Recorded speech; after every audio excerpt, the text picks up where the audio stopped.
Viking axes and shields weren't just about force. They were about strategy, design, and legacy. Most people picture crude tools, big, brutal axes, simple round shields, and chaotic raiders setting everything on fire. But here's the twist. These weapons were masterworks, crafted for precision, for teamwork, and symbolic power. This episode doesn't just list tools. It takes you inside the battlefield, where iron, wood, and flame work together like a deadly symphony, reshaping Europe and etching Viking names in history. You came here curious about axes, shields, and fire. What you'll leave with is not just what they were, but how they worked and why they turned small Viking bands into legendary war machines. His shoulders bore the quiet thickness of a man who had shaped steel more than once and would shape it again. His hands, broad and scarred, looked like they belonged to the earth itself, steady, unyielding, patient. He pulled his cloak tighter as his eyes swept the distant tree line. 2 ridge lines, 1 choke point. We keep everything in front of us, he muttered almost to himself. They will charge where we want them. His eyes still distant. He was seeing the battle before it happened. The movement of the enemy and the strategic position of the men at his side. Bjorn, shaking stray straw from his boots, smirked. Are you sure they're that stupid? They have to know attacking uphill with nowhere to go isn't going to end well for them. Ulf, deadpan, crossed his arms. These villagers and so-called warriors are too comfortable. The land has made them soft. And those who have armor are overconfident. Confident in their steel, but blind to the truth that no metal can shield a man from his own arrogance. The 3 exchanged a look, knowing that their plan would bring victory. They drifted toward the fire near their tents. 2 fresh logs added to the few embers still pulsing low and red. Gunnar inhaled the deepest breath you could imagine, and with one long, steady blow, the fire roared back to life. It's colder than a frost giant's backside, Bjorn muttered, sitting beside him. I'm curious how you know anything about a frost giant's backside, Gunnar grumbled, chuckling while imagining the scene and taking a seat. Bjorn grinned. I've never met one. I just figured it'd have to be close to what I see every time I'm stuck rowing behind you. Wolf snorted and laughed as he fed another scrap of bark into the fire. They settled into the kind of ease, practice, quiet that only comes after years of fighting beside the same men. The flickering light caught the edges of the old scars, calloused hands, and worn boots. Bjorn broke the silence first, voice softer now. I planted barley before we left. He stared into the flames like he could see the fields in them. Hoping to bring in a big harvest this year. Maybe build a house, find a good woman, fill it with children, you know? He chuckled under his breath. A lot of children, a whole mob of them, enough to drive a man mad and happy at the same time. Ulf leaned back, tossing a twig into the fire. 3 is enough for me. If I have any more, I'll send them your way. Although I can say it's nice when they start helping out around the farm. My one boy brought home the biggest reindeer with the most massive crown of antlers you've ever seen. I'm looking forward to some of that meat when we get back. Once those 3 boys are on their own, I'm going to build me a meat hall. His grin widened. The biggest one in the north. You might need a few more patrons to make that happen, and I'm not sure our town can support the biggest meat hall in the land, Gunnar said. Then I'll move to a bigger town, Ulf replied. Gunnar smiled faintly, rare thing on his face. Me, I just want the forge. Father's getting too old to swing the hammer, wants to pass it down. Blacksmithing's honest work, shaping the steel, the tools, the swords, everything a village needs. His fingers drummed on his knee, steady and thoughtful. Maybe no one remembers the blacksmith, but they remember the tools he made. Bjorn tipped his head. And if we don't come back? Ulf snorted again. If we don't make it back, then the Norns are even meaner than the Skald says. Bjorn laughed, but not too loud. It's always a dangerous thing to laugh at the weavers of fate. Gunnar added a serious tone. We all have vision, and that's what will keep us alive tomorrow. Without vision, there is no tomorrow. Now, Stay with me until the end of this episode, and you'll walk away with more than just the clang of steel in your ears. You'll learn why the Viking axe was not simply a brutish tool, but a weapon of precision, designed for the hook, the pull, and the cleaving blow, crafted for speed and reach. And why the famed sword, romanticized by the sagas, was once a rare luxury, not a common man's weapon. You'll discover the humble shield, round-rimmed with iron, layered with lindenwood, a personal defense, yes, but also part of something greater, a shifting line of shields on the field, a promise that no man stands alone. You'll uncover how the Vikings wielded fire, not just as destruction, but as a weapon of the mind, burning supply lines, lighting enemy fields to force retreat, setting blaze under cover of night to shatter morale. 3 tactics, 1 truth. Fire, not merely flame, it was fear, chaos, and control. And when it's all told, you will see how these ancient methods echo into the strategies of today's battlefields and even into modern life. Because the Viking way was never just about war. It was about knowing your tools, knowing your enemy, and knowing when to strike with fire and when to shield and endure. By the end, you will not only understand the craft of Viking warfare, you will carry its lesson into your own battles, where they are fought with steel, with words, or with the quiet resolve of a heart set on victory. The sky was beginning to shift, the soft hint of pale light edging the black horizon. Gunnar's hand fell to his sword hilt. It's time. They stood together, the fire casting long shadows behind them.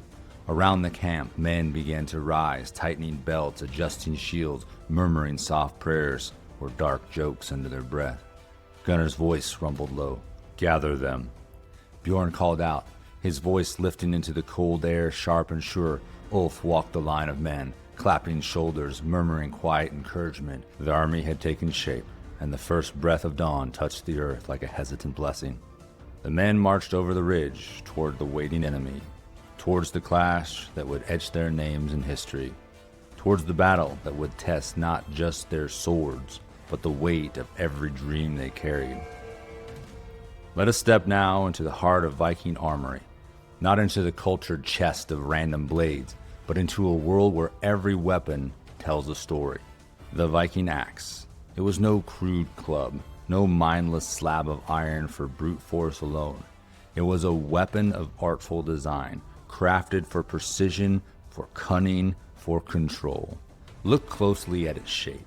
The crescent blade, curved like the moon, thinning at the edge to bite deep, widening at the top to balance weight and force.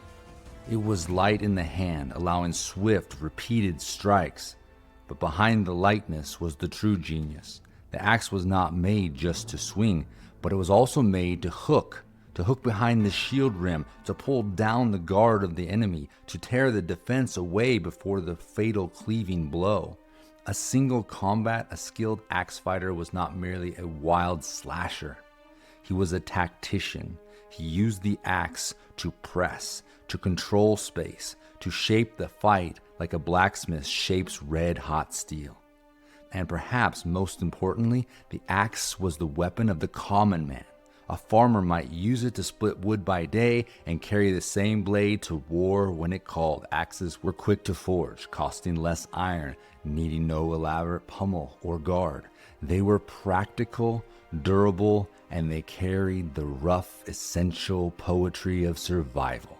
Before you get a single image of an axe burned into your mind, consider 3 axes, all used during the Viking Age. The bearded axe. This was the most iconic of the Viking axes, named for the long, hooked, lowered edge of the blade, like a beard trailing down from the axe head. The bearded axe was a marvel of versatility. Its design allowed the wielder to hook behind shields, pull weapons from enemy grasps, or catch an opponent's ankle or wrist in close quarters. The beard also reduced weight, keeping the axe light and fast while extending the cutting edge. It was perfect for slicing, sweeping, and precision strikes. It was not just a weapon, it was a tool of mastery, a clever balance of reach and control. And then there's the hand axe, the humble, one-handed axe. This was the axe of the common man. It was small, practical, and brutally effective.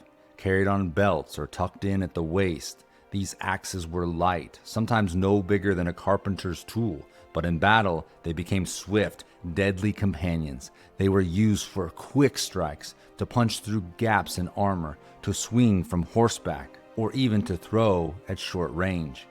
A Viking with a shield in one hand and a hand axe in the other was a nimble, dangerous fighter, moving between offense and defense in the blink of an eye. And then there's the Dane axe, the mighty Dane axe, sometimes called the two-handed war axe. It was fearsome, with a long shaft, often over 5, even 6 feet in length. With its wide, thin blade and massive reach, it was a weapon designed for sheer bone-breaking power, favored by elite warriors. The Dane axe could split shields, cleave through helmets, and shatter ranks with one sweeping arc. Its long shaft allowed a warrior to fight from behind the shield wall, reaching over the front lines to strike deadly blows where the enemy least expected. This was no lumbering giant's club. It was a finely balanced weapon, requiring skill, precision, and the strength to wield it without overextending. The sword in the Viking arsenal was something else entirely. The sword was rare. It was a luxury item, a work of beauty and craftsmanship, reserved for the wealthy and the powerful. Its iron was precious, its forging long, its balance and strength honed by smiths who poured months into each blade. In the early centuries of the Viking Age, few men carried swords. To own one was to display your status, to hold the gleam of nobility at your hip. The sagas sang of swords because they were exceptional. They were named and they were blessed, sometimes believed to carry their own spirits of fate. But for most, it was the axe. It was the axe that bore the weight of battle. Not crude, not mindless, but honed, shaped, perfected. The axe was the Viking's true companion, the edge that swung not only to destroy, but to command, to outthink, to win. And so as you picture the great Viking armies of old, do not fill your hands with the silver-hilted swords and royal banners. Instead, see the gleaming iron crescent, the sweep of the sharpened head of the axe, the working tool raised to warrior's glory. And remember, the humblest weapon in the right hands can become legendary. Another staple on the battlefield during the Viking Age was the Viking shield. Let me place it in your hands. Feel its weight, not crushing, not cumbersome, but present, solid, real, made not of iron, as you might first imagine, but of linden wood, or sometimes alder or fir. It was light, flexible, chosen for its ability to absorb impact without splintering. The Viking shield was typically around 80 to 95 centimeters across, large enough to cover your shoulder to your thigh, but light enough to lift, to punch forward. At its center sat the iron boss, a dome, riveted piece of metal that covered your hand, allowing you to grip the shield's core without risking your knuckles to every blade or arrow. The rim, often edged in rawhide or thin bands of iron reinforced to hold the shape of the shield, to keep it from splintering or fraying when the battle axes came swinging. But here's the magic. This was not just a slab of wood to cower behind. It was an extension of the fighter's body. In a shield wall, it was part of a breathing beast, each shield locking edge to edge, creating a living, moving fortress. And you can learn more about that in the episode on the Viking shield wall. Your shield protected the man beside you, and his shield protected you. It became a battering ram. You could punch it forward to shove an enemy off balance. Use the rim to crack the teeth of a man. Bash a man's head back long enough to swing your axe in close. It was versatile. It was used to deflect blows, to catch arrows, to press back a surge of attackers, or even to cover a wounded comrade long enough to pull him from the mud. And after the battle, you might laugh to see it, but a cracked shield laid flat on the ground, used as a makeshift table for bread, meat, and maybe a little mead. And then they were used as decoration to line the walls of the mead hall. The beauty of the shield wall was that it was replaceable. It wasn't an ornate heirloom. It didn't have jewels encrusted. It wasn't a relic. It was a tool, a weapon, a partner in survival. But make no mistake, it had its vulnerabilities. The Dane axe could shear right through it. A spear thrust to the right spot could go right through the center. Rain could soak the wood, and it might grow soft and heavy, slow to lift, easy to slip. Still, the shield was necessary. Every warrior, whether rich or poor, went into the battle with one. Because to stand without it was not bravery, it was a death sentence. So when you imagine holding this shield, don't think of it as just armor. Think of it as your third arm, as your silent companion, the thing between you and fate. The final weapon we discuss is the one where you feel the heat on your face, the way the air is too hot to breathe, and that feeling when you sense the untouchable raw power of fire.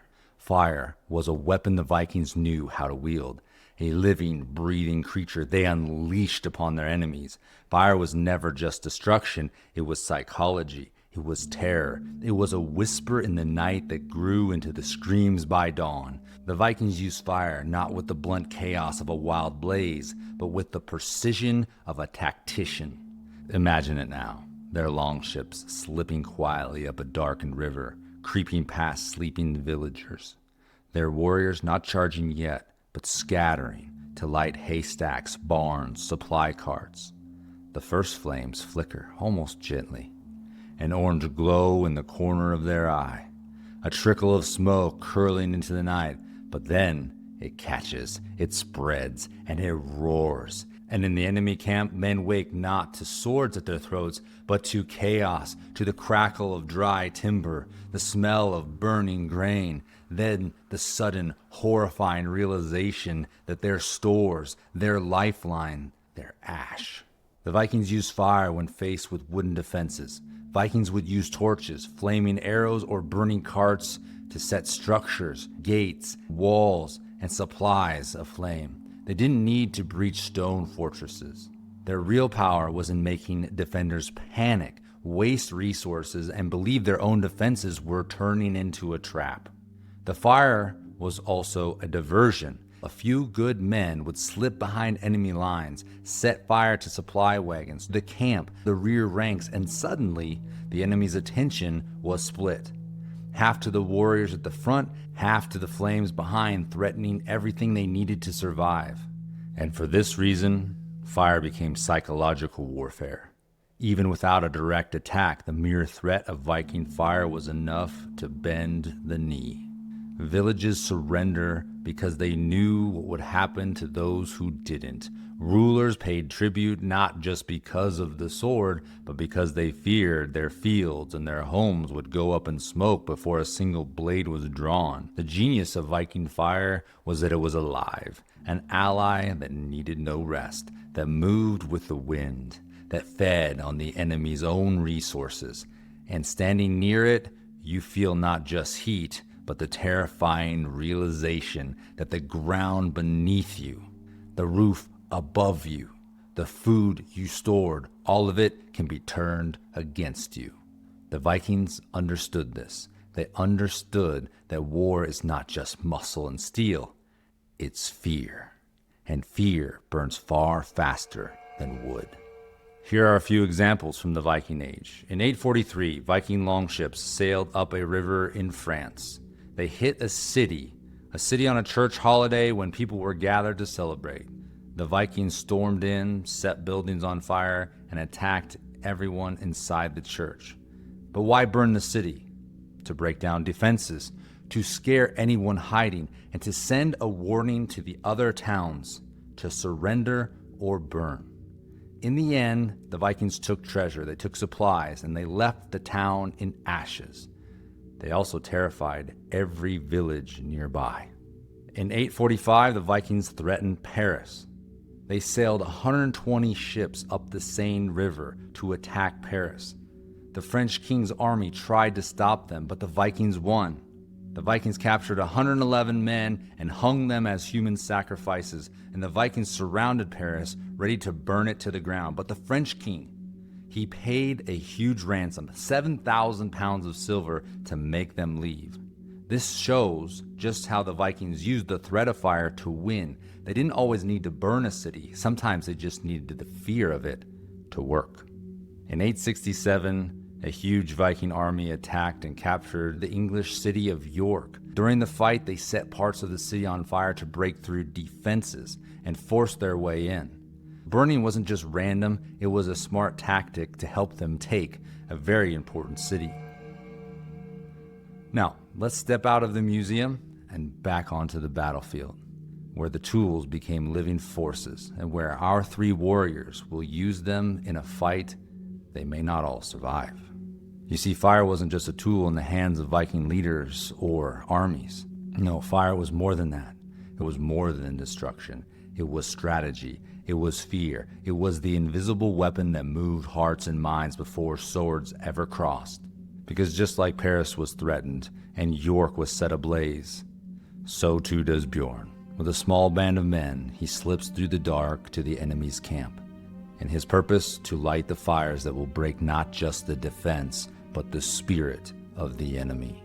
The Vikings advanced down the gentle slope, the dawn mist curling around their feet, the cold biting at their skin. They stopped just before the ground flattened, knowing full well what they were doing. To the left, the hill steepened sharply, tall grass and boulders exposed over time. It was a natural barrier. And to the right, a sandstone ridge loomed, half choked by trees, leaving only a narrow gap for passage. The enemy came running, loud, overconfident, but the Vikings, they locked shields, not in panic, not in haste, but like men who had measured the field, weighed the odds, and decided this was their ground. The shield wall held.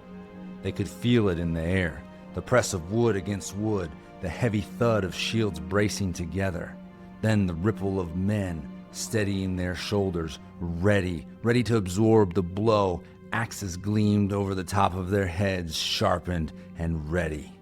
These were no clumsy tools. The Vikings swung them in arcs, and they hooked the enemy's shields away. They snapped spear shafts and drove them into the soft seams of the armor. The ground, once firm, softened underfoot as blood seeped into the soil, bodies piling where the enemy faltered, the uphill battle turning into a slaughter. But that was only half of the plan, because late last night, after the campfires died low and the men had finished boasting about dreams, about blacksmith shops and meat halls and fields full of children, Bjorn had taken a small band of men and crept into the shadows. Down towards the enemy camp they went, where only the women and wounded lay under sleeping tents. With tar, pitch, and pine resin, they worked fast, and when the battle roared in the distance, Bjorn's men set the camp ablaze. Flames leapt high, crackling, spitting sparks into the sky. Smoke billowed in dark, choking clouds. Screams rang out, not the screams of warriors, but the cries of women. This drew the attention of the commanders, forcing half of the enemy cavalry to break away, tearing back to the camp. And when that smoke was seen from behind the Viking shield wall, a horn blast split the air, and the Vikings surged forward. And now came the true violence. Axes bit deep, not blindly, but with practiced precision. They hooked enemies out of the line, dragged them forward into waiting blades, split helmets, split skulls, split hope. Shields weren't just defense. They punched forward like rams, bashing ribs, knocking men off their feet, cracking teeth when slammed downward onto the fallen foes. Arrows rattled harmlessly off the overlapping wall of the shield, but the spears thrust back through the gaps, finding flesh every time, and the line advanced and grinded, and it was unstoppable. It was a machine.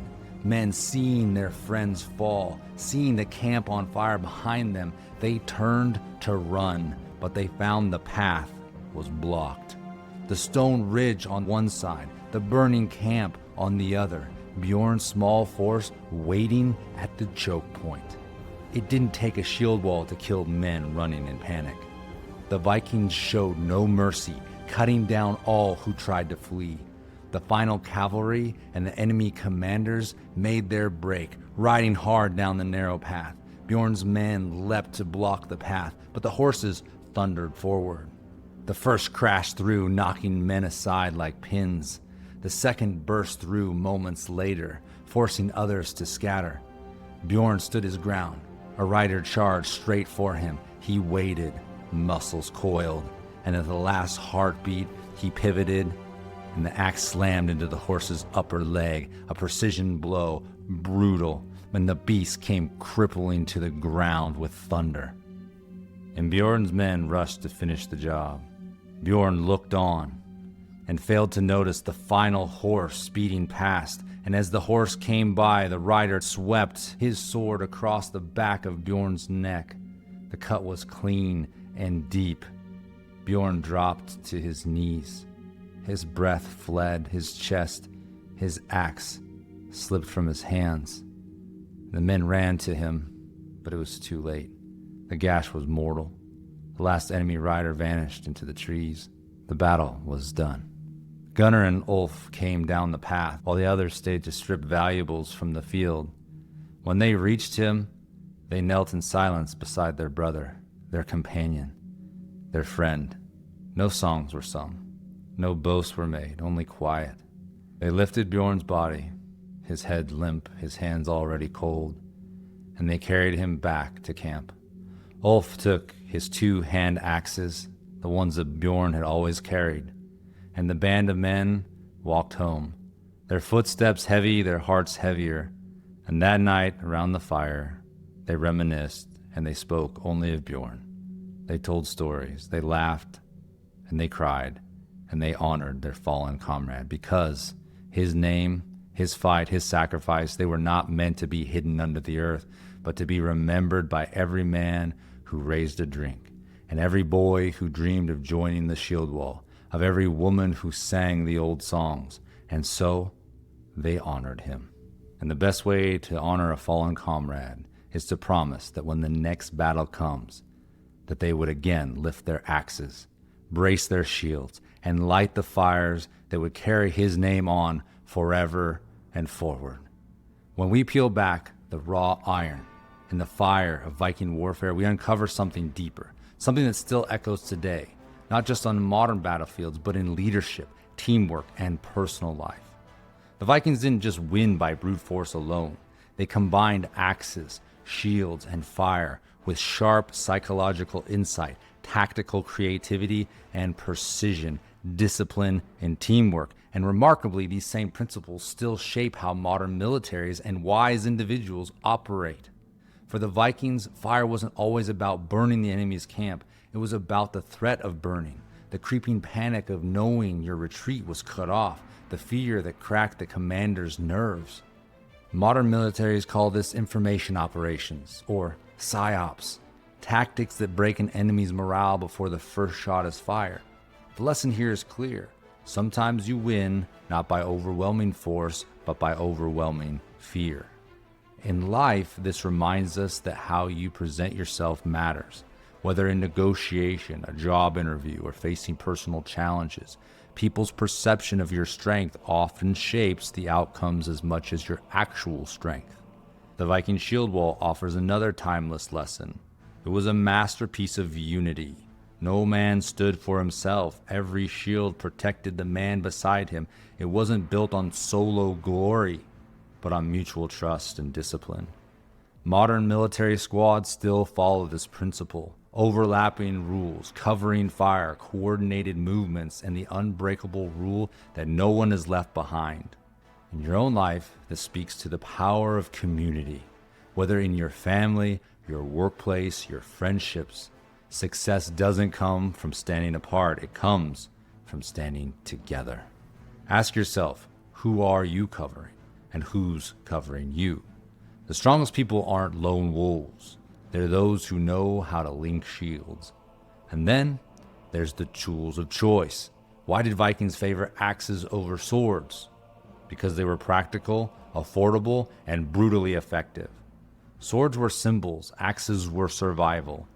Even today, modern militaries prioritize flexibility, adaptable tools, lightweight drones, cyber strikes, precision tactics over simply building bigger, flashier weapons. This challenges us to focus on what actually works, not what merely looks impressive. You don't need the fanciest car, the biggest title, or the flashiest achievement to win your battles. You need the right tools, discipline, skill, and readiness to use what's already in your hands. So if this episode stirred something in you, if you're hungry for more stories, insights, and surprising lessons from Viking life and from the battlefield, then explore the rest of our episodes. The deeper truth about this episode isn't just about axes, shields, and fire. It's about how you fight. And are you strategic? Do you know when to strike and when to hold? Do you rely on your team, or are you trying to carry the weight alone? The Vikings remind us the true strength comes not from power, but from precision, from unity, and from courage. So the next time you face a challenge, remember, stand firm, link arms, use your tools wisely, and if needed, set the right fires to change the game. Today, we have journeyed through the clash of axes, the strength of shields, and the heat of fire. Not just as tools of Viking battle, but also as timeless strategies of survival, victory, and legacy. And I thank you for walking this path with me today. So if you've enjoyed the episode, share it with a friend. Leave a review. Help keep the sagas alive. And until next time, be bold, be strong, and awaken the Viking in you.